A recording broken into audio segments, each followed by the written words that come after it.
নমস্কাৰ শ্ৰদ্ধাৰ আৰু মৰমৰ সাংবাদিক বন্ধুসকল, মই শ্ৰী মনোৰঞ্জন বৰগোহাঁই এই মুহূৰ্তত অসম প্ৰদেশ কংগ্ৰেছ কমিটিৰ এগৰাকী সম্পাদক আৰু জ্যেষ্ঠ মুখপাত্ৰ হিচাপে কৰ্মৰত। আপোনালোকক আজি ইয়ালৈ আমন্ত্ৰণ জনাই আনিছোঁ। আজি মই বৰ দুখ, ক্ষোভ আৰু হতাশাৰে মই আপোনালোকক কেইষাৰমান কথা ক'ব বিচাৰিছোঁ। প্ৰথম কথাটো হ'ল যে সুদীৰ্ঘ প্ৰায় 33টা বছৰ মই ভাৰতীয় জাতীয় কংগ্ৰেছৰ এজন সৈনিক হিচাপে, সদস্য হিচাপে দলত সেৱা আগবঢ়াই আহিলোঁ। 1992 চনত ঐতিহাসিক শিৱসাগৰ মহাবিদ্যালয়ৰ পৰা বিজ্ঞানৰ স্নাতক ডিগ্ৰী লোৱাৰ পাছত 1993-94 চনৰ পৰাই মই ভাৰতীয় জাতীয় কংগ্ৰেছ দলৰ ছাত্ৰ সংগঠন NHUI national students union of ইণ্ডিয়াৰ এজন সদস্য হিচাপে কাম কৰিছিলোঁ। তাৰ পাছত 2001 চনৰ পৰা 2012 চনলৈকে সুদীৰ্ঘকাল মই জিলা যুৱ কংগ্ৰেছৰ সভাপতি আছিলোঁ। তাৰপিছত ব্লক কংগ্ৰেছ চলাইছোঁ, মাৰ্কেটিং বৰ্ডৰ চেয়াৰমেন আছিলোঁ, OBC ডেভেলপমেণ্ট বৰ্ডৰ চেয়াৰমেন আছিলোঁ। তাৰপিছত জিলা কংগ্ৰেছৰ সাধাৰণ সম্পাদক আছিলোঁ, জিলা পৰিষদৰ উপসভাপতি পদ অলংকৃত কৰিছিলোঁ আৰু যোৱা 21 বিধানসভা নিৰ্বাচনত 124 নং মাৰ্ঘেৰিটা বিধানসভা সমষ্টিৰ পৰা কংগ্ৰেছ দলৰ প্ৰাৰ্থী হিচাপে প্ৰতিদ্বন্দ্বিতা কৰি পৰাজয় বৰণ কৰিছিলোঁ। তাৰপিছতেই মই প্ৰদেশ প্ৰয়াত সভাপতি, আমাৰ দলৰ শ্ৰদ্ধেয় প্ৰয়াত সভাপতি অঞ্জন দত্তদেউৰ দিনত মই প্ৰদেশ কংগ্ৰেছৰ এগৰাকী মুখপাত্ৰ হিচাপে দায়িত্ব লাভ কৰিছিলোঁ। তাৰ পৰৱৰ্তী সময়ত প্ৰদেশ কংগ্ৰেছৰ প্ৰাক্তন সভাপতি, ৰাজ্যসভাৰ প্ৰাক্তন সাংসদ শ্ৰদ্ধেয় ৰিপুণ বৰা ডাঙৰীয়াই মোক প্ৰদেশ কংগ্ৰেছৰ অন্যতম এগৰাকী মুখপাত্ৰ হিচাপে নিয়োগ কৰে। তাৰপিছত প্ৰাক্তন সভাপতি ভূপেন বৰা দেৱে মোক প্ৰদেশ কংগ্ৰেছৰ সম্পাদক হিচাপে পদোন্নীত কৰে আৰু এগৰাকী জ্যেষ্ঠ মুখপাত্ৰ হিচাপে দলৰ দায়িত্ব দিয়ে। আৰু বৰ্তমানৰ সভাপতি গৌৰৱ গগৈ ডাঙৰীয়াৰ টীমতো মই এগৰাকী সম্পাদক আৰু জ্যেষ্ঠ মুখপাত্ৰ হিচাপে দলত কাম কৰি আহিছিলোঁ। আৰু মোৰ নিজৰ গৃহ জিলা ঐতিহাসিক শিৱসাগৰ বিধানসভা সমষ্টি কংগ্ৰেছ দলৰ প্ৰাৰ্থিত্বৰ দাবীদাৰ কৰি মই এগৰাকী আবেদনকাৰী আছিলোঁ। আজি মই বৰ দুখ আৰু ক্ষোভেৰে আপোনালোকৰ আগত এই কথা ক'বলৈ পাই মই কি ক'ম, মোৰ বেয়া লাগিছে যে মই আজি আনুষ্ঠানিকভাৱে ভাৰতীয় জাতীয় কংগ্ৰেছ দলৰ প্ৰাথমিক সদস্যৰ পৰাও পদত্যাগ কৰিব বিচাৰিছোঁ আৰু ইতিমধ্যে পদত্যাগ পত্ৰ মই লৈ আহিছোঁ, আপোনালোকক দেখুৱাম। এতিয়া কথাটো হ'ল যে মই কিয় এনে এটা সিদ্ধান্ত ল'ব লগা হ'ল।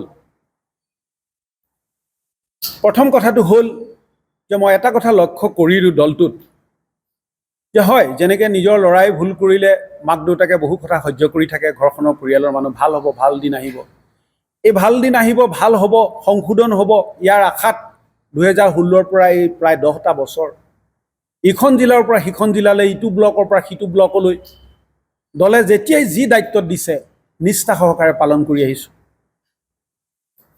নিজৰ কঁকালত বেল্ট মাৰি নিজৰ গাড়ী নিজে চলাই, নিজৰ পকেটৰ পইচাৰে গাড়ীত তেল ভৰাই, হোটেলত থকা খোৱা বিল দি সতীৰ্থৰ সৈতে যোৱা 10টা বছৰ দলে দিয়া যিকোনো দায়িত্ব অশেষ নিষ্ঠা আৰু দায়িত্ব সহকাৰে পালন কৰিবলৈ চেষ্টা কৰি আহিছিলোঁ। কিন্তু মই দেখিলোঁ যে আমাৰ দলটোৱে ভুলৰ পৰা কোনো শিক্ষা ল'ব নোখোজে। আমাৰ দলটো এতিয়া, কংগ্ৰেছ দলটো চূড়ান্ত অনুশাসনহীনতা, চূড়ান্ত বলিয়ালি, চূড়ান্ত বান্দৰামি আৰু পাগলামিত পৰিণত হৈছে। আৰু বৰ্তমানৰ সভাপতি গৌৰৱ গগৈ ডাঙৰীয়াৰ যি ময়মতালি, সেই ময়মতালিত অতিষ্ঠ হৈ বহু জ্যেষ্ঠ নেতাই আমাৰ দলটো এজন এজনকৈ এৰি আঁতৰি গৈছে। এই কথাবিলাকত স্বাভাৱিকতে মই হতাশ আৰু ক্ষুণ্ণ। এতিয়া কথাটো হ'ল, চাওক, যে মই এটা উদাহৰণ দিওঁ। যোৱা 21 বিধানসভা নিৰ্বাচনত মই যেতিয়া মাৰ্ঘেৰিটাৰ পৰা প্ৰতিদ্বন্দ্বিতা কৰিছিলোঁ, এতিয়া হঠাতে এজন প্ৰাৰ্থী ওলালেহি এমাহমানৰ আগত, কোনো ৰাইজৰ লগত সম্পৰ্ক নাই, দলৰ লগত সম্পৰ্ক নাই। তেওঁৰ নাম আছিলে ইগনেচিয়াছ এক্কা। তেওঁ আহি এই হায়দৰাবাদ নে কৰ্ণাটকত কিবা চাকৰি কৰি আছিলে, তাৰ পৰা আহি টিকট বিচাৰিলে, দলে টিকেট নিদিলে, মই পালোঁ। তেওঁ হঠাৎ কি কৰিলে, এই বিজেপি দলৰ যিজন সেই সময়ৰ প্ৰাৰ্থী আছিলে, বৰ্তমানৰ বিধায়ক ভাস্কৰ শৰ্মা ডাঙৰীয়াৰ কাষ চাপিলে। আৰু তেখেতৰ পৰা মই শুনিছোঁ, তথ্য প্ৰমাণ আছিলে মোৰ হাতত, তেখেতৰ পৰা টকা পইচা লৈ মোৰ বিৰুদ্ধে তেওঁ নিৰ্দলীয় হৈ প্ৰতিদ্বন্দ্বিতা কৰিলে, যাৰ ফলত মই নিৰ্বাচনটোত হাৰিব লগা হ'ল।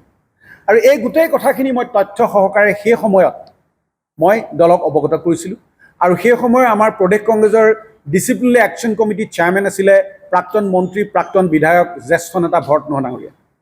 ভৰতনৰহ ডাঙৰীয়াক মই গোটেইখিনি কথা তথ্য সহকাৰে জনোৱাৰ পিছতো সেই ব্যক্তিজনৰ বিৰুদ্ধে দলে কোনো অনুশাসনমূলক ব্যৱস্থা নল'লে, বৰঞ্চ তেওঁক প্ৰদেশ কংগ্ৰেছৰ সম্পাদক পদ দি পেলানি অলংকৃত কৰিলে। এই কথাটোত স্বাভাৱিকতে মই ক্ষুণ্ণ হৈছিলোঁ, অপমান বোধ কৰিছিলোঁ যে দলে মোৰ প্ৰতি কোনো ন্যায় বিচাৰ নকৰিলে। ঠিক তেনেকৈ চাওক আপোনালোকে যে বিগত সময়ছোৱাত মাননীয় প্ৰাক্তন জনপ্ৰিয় মুখ্যমন্ত্ৰী তৰুণ গগৈ ছাৰৰ শাসনভাৰ পিছৰ পৰাই আমাৰ দলটোত চূড়ান্ত যিখিনি অনুশাসনহীনতা হৈছে তাৰ এটা উদাহৰণ মই দিব লাগিব। সেইটো হ'ল যে যোৱা আগৰ যিবোৰ ৰাজ্যসভাৰ নিৰ্বাচন বা মহামান্য ৰাষ্ট্ৰপতিৰ নিৰ্বাচন, এই নিৰ্বাচনবোৰত আমাৰ দলটো কংগ্ৰেছ দলৰ বহু বিধায়কে ক্ৰছ ভোট কৰাৰ কথা আপোনালোক সকলোৱে বিদিত। এই কথা আপোনালোকে বাতৰি কাকত, মিডিয়া সকলোৱে জানে, ছ'চিয়েল মিডিয়া চবেই জানে। আৰু এই কথাটোৰে আমাৰ দলটোৰ আভ্যন্তৰীণ এটা কণ্ডলৰ সৃষ্টি কৰিছিলে। আৰু সেই সময়ত ভূপেন বৰা ডাঙৰীয়াৰ সভাপতিত্বত, ৰিপুণ বৰা ডাঙৰীয়াৰ সভাপতিত্বত এই যিসকল বিধায়কে ক্ৰছ ভোট কৰিছিলে, দলৰ অনুশাসন ভংগ কৰিছিলে, দলৰ হুইপ ভংগ কৰিছিলে, সেইসকলৰ বিৰুদ্ধে কঠোৰ অনুশাসনমূলক ব্যৱস্থা ল'ব লাগে বুলি কেইবাখনো গুৰুত্বপূৰ্ণ সভাত সিদ্ধান্ত ল'লে। আনকি AICCও সিদ্ধান্ত ল'লে। বিধায়ক, দুবাৰকৈ MP, সেই মানুহজনক যোৱা পঞ্চায়ত নিৰ্বাচনত তেওঁৰ ওপৰত যিটো দলবদ্ধ আক্ৰমণ হ'ল, তেওঁ মৃত্যুৰ প্ৰতি ভাবুকি আহিলে, তেওঁক গাড়ী ভাঙি দিয়া হ'ল, লোহাৰ ৰডে মাৰি তেওঁ ইয়াত ডিঙিত 6টা-7টা চিলাই পৰিছিল। এইবোৰ কথা তথ্য সহকাৰে যেতিয়া প্ৰমাণ হ'ল যে হত্যাকাৰীক যেতিয়া পুলিচে গ্ৰেপ্তাৰ কৰিলে, তেওঁ সেই মোবাইলটোৰ ৰেকৰ্ড চাই গম পালে যে সেই যিজন দুৰ্বৃত্ত, যিজনে হত্যা কৰিবলৈ, মাৰ্ডাৰ কৰিবলৈ এটা দলবদ্ধ আক্ৰমণ কৰিছিলে, সেইজনৰ এজন বিশেষ বিধায়কৰ লগত ঘনিষ্ঠ সম্পৰ্ক আছিল আৰু সেই বিধায়কজনে তেওঁক বেইলত অনাত সহায় কৰিছিল। আৰু পৰৱৰ্তী সময়ত সেই বিধায়কজনৰ বিৰুদ্ধে দলে অনুশাসনমূলক ব্যৱস্থা ল'ব লাগে বুলি প্ৰদ্যুৎ বৰদলৈ ডাঙৰীয়া প্ৰদেশ কংগ্ৰেছ কমিটিকো ক'লে, অল ইণ্ডিয়া কংগ্ৰেছ কমিটিকো ক'লে, কিন্তু দলে সেই বিধায়কজনৰ প্ৰতি কোনো ব্যৱস্থা নল'লে। বৰং সেই বিধায়কজনক দলে আকৌ পুনৰ এইবাৰ টিকেট দিলে। তেওঁ হ'ল লাহৰীঘাটৰ বৰ্তমানৰ MLA ডাক্তৰ আসিফ নাজাৰ। এনেকুৱা ধৰণৰ অলেখ অনুশাসনহীনতা উদাহৰণ দলটোত ভৰি পৰিল। তাৰ পিছতো দলে খেনুক দেখি দুৱাৰ মাৰে, খেনুক দেখি ৰান্ধে বাঢ়ে, এই নীতি অৱলম্বন কৰিবলৈ ধৰিলে। দলৰ বহু জ্যেষ্ঠ নেতাক অৱহেলা কৰা হ'ল, বহু জ্যেষ্ঠ নেতাক প্ৰাপ্যস্থানৰ পৰা আঁতৰাই দিয়া হ'ল। এতিয়া মোৰ কথাটো হ'ল যে মাননীয় সভাপতি গৌৰৱ গগৈ ডাঙৰীয়া মোৰ ভাতৃসম। গৌৰৱ গগৈ ডাঙৰীয়া মোতকৈ বয়সত 12 বছৰ সৰু। মই তেওঁক বহুত ভাল পাইছিলোঁ, এতিয়াও মোৰ তেওঁৰ প্ৰতি ভাল পোৱা আছে। আপোনালোক হয়তো বহুতে নাজানে, যেতিয়া তেওঁ আমেৰিকাৰ পৰা পঢ়ি আহিছে, প্ৰাক্তন মুখ্যমন্ত্ৰী তৰুণ গগৈ ছাৰ ল'ৰা, গোটেই অসম ঘূৰি ফুৰিছে, অসমৰ জাতীয় জীৱন, জনজীৱনৰ সমস্যা, বিভিন্ন জাতি জনগোষ্ঠীৰ মাজত বৰ্ণময় সমাজখন তেওঁ চাবলৈ, শিকিবলৈ তেওঁ ঘূৰি ফুৰিছিলে। তেওঁক গোটেই উজনি অসমত তেওঁক সংগ দিছিলোঁ এই মনোৰঞ্জন বৰগোহাঁয়ে, যে এয়া অসম, এয়া অৰুণাচল সীমান্ত, এইসকল চিংফো মানুহ, এইসকল টাইফাকে মানুহ, এইসকল মিচিং, এইসকল দেউৰী, এইসকল ৰাভা, হাজং, এইসকল চাহ জনগোষ্ঠী, এওঁলোকৰ পৰম্পৰা এনেকুৱা, এওঁলোকৰ ভাষা এনেকুৱা, এওঁলোকৰ কৃষ্টি এনেকুৱা। আনকি সেই সময়ত তেওঁ কোৱা কথা যিটো লৈ বিতৰ্ক হৈছিলে, মতা মাছ, মহিলা মাছ, সেই মাছৰ মতা মাইকী মাছো শিকাই পঠোৱা মানুহটোৱে আছিলোঁ মই। যি কি নহওক, পৰৱৰ্তী সময়ত তেওঁ যেতিয়া কলিয়াবৰ লোকসভা সমষ্টিৰ পৰা 2014 চনত তেওঁ লোকসভাত অৱতীৰ্ণ হ'বলৈ ইচ্ছা প্ৰকাশ কৰিলে, তেতিয়া মই মাৰ্ঘেৰিটাৰ পৰা, সেই সময়ত মই মাৰ্ঘেৰিটাত আছিলোঁ, প্ৰদ্যুৎ বৰদলৈ ডাঙৰীয়া তেতিয়া মাৰ্ঘেৰিটাৰ বিধায়ক আৰু তৰুণ গগৈ ছাৰৰ মন্ত্ৰীসভাৰ মন্ত্ৰী আছিলে। মোৰ মনত আছে, প্ৰদ্যুৎ বৰদলৈ ছাৰে মোক মাতি আনি ক'লে, মনোৰঞ্জন, আমাৰ CM ছাৰৰ ল'ৰাই ইলেকশ্যন খেলিছে, গতিকে তুমি ইয়াত টিকিল খিলাই থাকিব নালাগে, এই পইচা লোৱা, 1 লাখ টকা দিছোঁ লোৱা, এখন নতুন গাড়ী দিছোঁ লোৱা, তুমি কলিয়াবৰলৈ যোৱা, গৌৰৱক সহায় কৰা। আৰু 15-20 দিন ধৰি মই গোলাঘাট চহৰত এটা হোটেলৰ এখন ৰুম বুক কৰি মই গৌৰৱ গগৈ ডাঙৰীয়াৰ কাৰণে সৰুপথাৰ, খুমটাই, গোলাঘাট এইবোৰ জেগাত ঘূৰি ফুৰিছোঁ। তাৰ পৰৱৰ্তী সময়তো 2019তো গৌৰৱ গগৈ ডাঙৰীয়া পুনৰ যেতিয়া কলিয়াবৰৰ পৰা সাংসদ হৈছিলে তেখেতৰ প্ৰতি আনুগত্য প্ৰকাশ কৰিছোঁ, যি পাৰোঁ সহায় সাৰথি কৰিছোঁ। আৰু যোৱা 2024 লোকসভা নিৰ্বাচনত যোৰহাট লোকসভা সমষ্টিৰ পৰা তেওঁক প্ৰতিদ্বন্দ্বিতা কৰিব লাগে বুলি প্ৰথম যোৰহাট চাৰ্কিট হাউচত প্ৰস্তাৱ দিয়া মানুহটোৱে আছিলোঁ মই, মনোৰঞ্জন বৰগোহাঁই। কিন্তু মোৰ বৰ দুখ লাগে যে যি গৌৰৱ গগৈ, যে তৰুণ গগৈ ছাৰ আমাৰ প্ৰাক্তন মুখ্যমন্ত্ৰী শ্ৰদ্ধাৰ, মোৰ আজিও তেখেতৰ প্ৰতি ভক্তি আৰু শ্ৰদ্ধা আছে। যেতিয়া তেখেত ইহ সংসাৰ ত্যাগ কৰিছিলে, গুৱাহাটী GMCHৰ পৰা তেখেতৰ মৃত শৰীৰ যেতিয়া উলিয়াই আনিছিলে, সেই সময়ৰ পৰা নৱগ্ৰহ শ্মশানলৈকে তাৰ পৰৱৰ্তী সময়ত তৰুণ গগৈ ছাৰৰ চিতাভস্ম শদিয়াৰ পৰা ধুবুৰীলৈ বিসৰ্জন দিয়া এই গোটেই যাত্ৰাটোত এই টকলা মূৰ লৈ থকা যুৱক গৌৰৱ গগৈৰ কাষত থিয় দি আছিলোঁ। গৌৰৱ গগৈ যেতিয়া যোৱা লোকসভা নিৰ্বাচনত ইয়াত বিপুল ভোটত জয়লাভ কৰিলে, তেওঁ যোৰহাট চাৰ্কিট হাউচত এখন প্ৰেছ কনফাৰেন্স কৰিলে। আৰু সেই প্ৰেছ কনফাৰেন্সখনত তেওঁ একেবাৰে সাপেখাতিৰ সোণাৰীৰ পৰা যোৰহাটলৈকে আমাৰ কংগ্ৰেছৰ সকলো শীৰ্ষ নেতৃত্বক, যুৱ নেতাক তেওঁ ধন্যবাদ আৰু কৃতজ্ঞতা জনালে। কিন্তু তাত তেওঁ ভুলতো মোৰ নামটো এবাৰো উচ্চাৰণ নকৰিলে। এই কথাটোৱে মোক আজিও দুখ দিয়ে। যি কি নহওক, মই সেইবোৰ কথা ধৰা নাছিলোঁ। এই কিবা কাৰণত পাহৰিছে, হ'ল আৰু কি ডাঙৰ কথা নহয়, মই বুজাই লৈছোঁ নিজক। পৰৱৰ্তী সময়ত মই ইয়াতে এটা ক্ষুদ্ৰ উদ্যোগ, এটা স্মল স্কেল ইণ্ডাষ্ট্ৰী কৰিব বিচাৰিছিলোঁ, এতিয়াও লাগি আছোঁ। মোৰ মাটি টুকুৰা এগ্ৰিকালচাৰ লেণ্ডৰ পৰা ইণ্ডাষ্ট্ৰিয়েল লেণ্ডলৈ কনভাৰ্ট কৰিবৰ কাৰণে সেই সময়ত DC আয়ুষ গৰ্গৰ ওচৰলৈ মই 1.5 বছৰ তাঁত বাতি কৰিলোঁ, আহিলোঁ, কাকতি মিনতি কৰিলোঁ, দৰখাস্ত দিলোঁ, মোৰ কামটো নকৰি নিদিলে। মই গৌৰৱ গগৈ ডাঙৰীয়াক ফোন কৰিলোঁ যে আপুনি এবাৰ DC চাহাবক কওকচোন কথাটো, মোৰ মাটিডোখৰ কিয় পেলাই থৈছে ইমান দিন, মই কি অপৰাধ কৰিলোঁ, আমি কি অসমীয়া ল'ৰাই উদ্যোগ কৰি খাব নালাগিব নেকি? কিন্তু গৌৰৱ গগৈ ডাঙৰীয়াই সেই কামটো আজিলৈকে মোৰ খাতিৰত, মোৰ নিচিনা মানুহটোৰ খাতিৰত এটা ফোন এজন DCক নকৰিলে। তাৰোপৰি আৰু বহুত ব্যক্তিগত কথা আছে বাৰু, সেইবোৰ মই ইয়াত নকওঁ।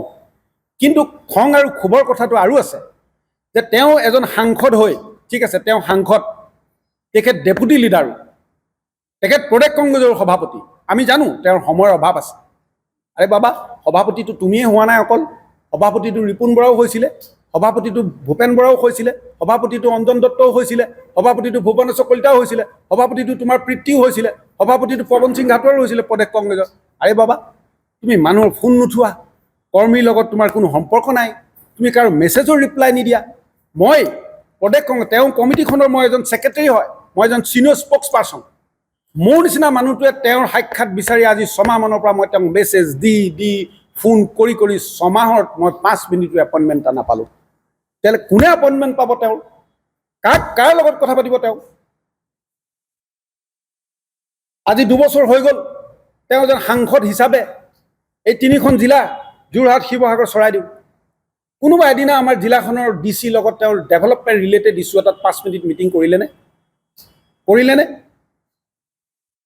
আজি ইমানবিলাক মিউনিচিপালিটি কমিটি আছে, শিৱসাগৰ, যোৰহাট, তিয়ক, চৰাইদেউ, ডিমৌ, নাজিৰা, এই যে মিউনিচিপালিটি কমিটিবোৰ আছে, এই যে মিউনিচিপালিটিবোৰ যে আছে, এই মিউনিচিপালিটিবোৰ, এই নগৰবোৰ, চহৰবোৰত বোলে পইচা আহিছে নাই, আপোনালোকৰ কি ডেভেলপমেণ্ট হৈছে, আপোনালোকৰ কি অসুবিধা পাইছে, ৰাইজৰ অসুবিধা ক'ত আছে, কোনটো প্ৰব্লেম মই ছল্ভ কৰিব পাৰোঁ, কোনখিনি কাম কৰা উচিত অনুচিত, কোনো দিন কোনো এজন মিউনিচিপালিটি চেয়াৰমেনৰ লগত আজি কুপতি তেওঁ 5 মিনিট নবহিলে। আজি গোটেই শিৱসাগৰ জিলাখনত ৰাইজে ৰাস পাতে, 8খন 10খন গাঁও লগ লাগি, সোণালী জয়ন্তী, ৰূপালী জয়ন্তী, কলেজ, বিশ্ববিদ্যালয়, স্কুল, মহাবিদ্যালয়বোৰৰ সোণালী জয়ন্তী পাতে, ৰূপালী জয়ন্তী পাতে, 100 বছৰীয়া জয়ন্তী পাতে, 50 বছৰীয়া জয়ন্তী পাতে, সাংসদজনক মুখ্য পৃষ্ঠপোষক পাতে। তেখেতক সাধাৰণ মানুহে লগ নাপায়গৈ। বহু মানুহ মোৰ ওচৰলৈও আহে, আমাৰ ওচৰলৈও আহে, দাদা MP ছাৰক মাতিছোঁ আৰু এখন কাগজ দিছোঁ, আপুনি যেনে তেনে তেখেতক আনিব, ফোন এটা কৰাব। ক'লৈকো নাহে, তেওঁ সময় নাই। ফোন এটা কৰি আয়োজক কমিটিক শুভেচ্ছা এটা দিবলৈও তেওঁ সময় নাই। মই বহু জেগাত তেখেতৰ প্ৰতিনিধি হিচাপে গৈ কান্ধত গামোচাখন পিন্ধি MP সাহেবৰ সন্মান ৰক্ষা কৰিব লগা হয় কেতিয়াবা ডাইচৰ পৰা নামি আহি টিপতে টকা 2-3 হাজাৰ বুজি থৈ আহোঁ যে এইটো মই দিছোঁ আপোনালোকে ৰাখক MP সাহেব ব্যস্ত আছে কেলে ৰাইজে তেওঁক যাতে ভুল নুবুজে ৰাইজে যাতে তেওঁক ভাল পাই থাকে কিন্তু তেওঁ আমাৰ নিচিনা মানুহকে গুৰুত্ব নিদিয়ে আমাৰ নিচিনা মানুহে তেওঁক বিচাৰি পেলানি হাবাথুৰি খাব লাগে শিৱদৌলত চাকি দিওঁ নামঘৰত চাকি জ্বলাওঁ নিজৰ চাকিখনৰ দাঁতিতে গৌৰৱ গগৈ কাৰণত চাকি আকৌ জ্বলাই থৈ কিয় তেওঁ ভাল পাইছিলোঁ যে তেওঁ কিবা এটা হওক ৰাজ্যখনৰ কিবা এটা হওক কিন্তু গৌৰৱ গগৈ ডাঙৰীয়াই আমাৰ নিচিনা মানুহৰ কথা নুশুনে এতিয়া গৌৰৱ গগৈ ডাঙৰীয়াই এনেকুৱা কিছুমান শকুনিৰ কথা শুনে কংগ্ৰেছ দলত থকা শকুনি আমাৰ শিৱসাগৰতো আছে যি ভাবে যে তেওঁ অকল গৌৰৱ গগৈৰ লগত তেওঁহে ভাল হৈ থাকিব লাগিব বাকী কোনো ভাল হৈ থাকিব নোৱাৰিব বহুত জ্যেষ্ঠ উপসভাপতি আছে দলত আজিলৈকে ভালনে বুলি গৌৰৱ গগৈ ডাঙৰীয়াই মাত এষাৰ দি নাপায় দলৰ নেতাকৰ্মীসকল কাৰোবাৰ বিয়া হ'ল কাৰোবাৰ এক্সিডেণ্ট হ'ল কাৰোবাৰ মাক দেউতাক আত্মীয় স্বজন ঢুকালে বিপদৰ সময়ত ফোন কল এটা নাই এনেকৈ কি দল চলে এনেকৈ কি কংগ্ৰেছে শাসনৰ বাকজুৰি ল'ব পাৰে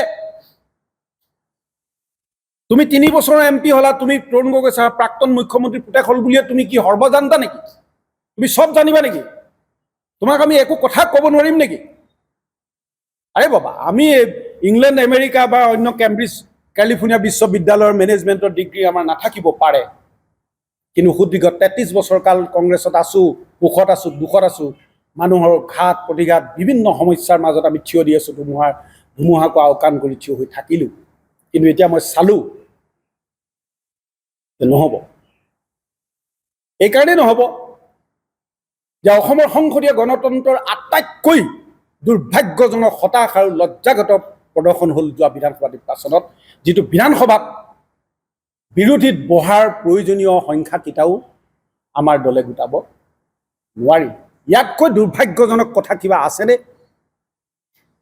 এই জিতেন সিং AICC লিডাৰবোৰ আহিব একেকেইটা মানুহে এয়াৰপৰ্টত গামোচা পিন্ধাব একেকেইটা মানুহ চেলফি উঠিব ফটো উঠিব তাত ভোজ ভাত খাব তাজ বিবান্তা হোটেল লিলি অমুক তমুক AC ৰুমত ডাঙৰ ডাঙৰ ভাষণ মাৰি পেলানি আকৌ ফ্লাইটত উঠি গুচি যাব কোনোবা এদিনা উজনি অসমৰ কোনখন জিলালৈ আহিলে বিগত সময়ত জিতেন সিং কোনখন জিলা গ্ৰাছৰুট কৰ্মীৰ লগত গ্ৰাছৰুট কৰ্মীৰ মনোবল বৃদ্ধি হোৱাকৈ এটা উদাত্ত ভাষণ দি পালে জিতেন্দ্ৰ সিং নামৰ এই মহান নেতাজনে হা AICC পৰা যিবোৰ লিডাৰ আহে এয়াৰপৰ্টৰ পৰা যিকেইটাই গাড়ীত তুলি লৈ আনে গামোচা পিন্ধাই হৰাই দিয়ে ক'ত থাকে ক'ত খায় সেইকেইটাই লিডাৰ টিকটো সেইকেইটাই পায় কিয় নহ'ব দলৰ এনেকুৱা অৱস্থা কিয় নহ'ব দলৰ এনেকুৱা অৱস্থা 10 বছৰ ধৰি একেজন মানুহেই প্ৰদেশ কংগ্ৰেছৰ ইনচাৰ্জ ছেক্ৰেটাৰী আছাম ঘূৰি ঘূৰি যিসকল নেতা অসমলৈ আহে নিজৰ বিধানসভা সমষ্টি জিকিব নোৱাৰে যিবোৰ নেতাই লোকসভা নিৰ্বাচনত নিজৰ ছিকিউৰিটি ফৰফিট হয় সেইবোৰ নেতাই অসমত আহি আমাক ৰাজনীতি শিকাবলৈ আহে আৰু তেওঁলোকৰ নেগুৰত ধৰি আমি নিজৰ ভৱিষ্যতৰ সপোন দেখিব লাগে নহ'ব স্বাভিমান আছে আমাৰ আত্মসন্মান আছে আমাৰ তল্যমৰ্দনাৰ তুষ্টিকৰণৰ ৰাজনীতি কৰি নিজৰ ভৱিষ্যত মই ৰাজনৈতিক ভৱিষ্যত সুৰক্ষিত কৰিব বিচৰা নাই আৰু কংগ্ৰেছত মই কেৱল অন্ধকাৰ দেখিছোঁ অন্ধকাৰ আৰু অন্ধকাৰ ইয়াত যোগ্যজনৰ যোগ্য স্থান নাই ইয়াত প্ৰতিভা দক্ষতা যোগ্যতাৰ কোনো স্থান নাই ইয়াত স্থান আছে তল্যমৰ্দনাৰ তুষ্টিকৰণৰ দিল্লীৱালাৰ তুষ্টিকৰণৰ ৰাজনীতি কেনেকৈ ৰাহুল গান্ধীৰ গোটবুকত সোমাব পাৰি অসমৰ শীৰ্ষ নেতাৰ লক্ষ্য এটাই গৌৰৱ গগৈ গোটবুকত কেনেকৈ সোমাব পাৰি কিন্তু নিজৰ ভৰি তলৰ মাটি আছে নাই নিজৰ পঞ্চায়ত নিজৰ বুথ নিজৰ ব্লকত কি হৈ আছে কাৰো সুধিবলৈ কাৰো ক'বলৈ সময় নাই গতিকে এনেকুৱা ধৰণৰ কেৱল গণবিচ্ছিন্ন কেৱল তুষ্টিকৰণ কেৱল তল্যমৰ্দনৰ ৰাজনীতিত মই অতিষ্ঠ হৈ